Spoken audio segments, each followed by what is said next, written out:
Then there is the water side of the story, which I think is one of the most interesting parts and probably one of the least appreciated. Forests don't just sit there passively storing carbon. They're part of water systems. They influence rainfall, they affect evaporation and moisture recycling, they help protect watersheds, they reduce erosion, they stabilize soils, they help landscape absorb and manage water more effectively.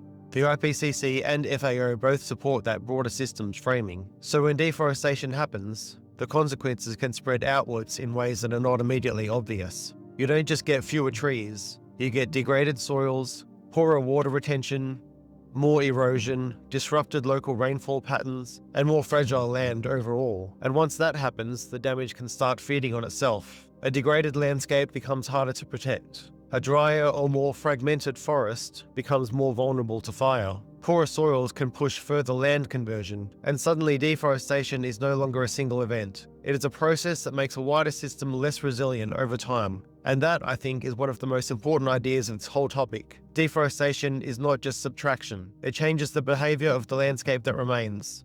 And that is part of why its real cost is so much bigger than the clearing itself.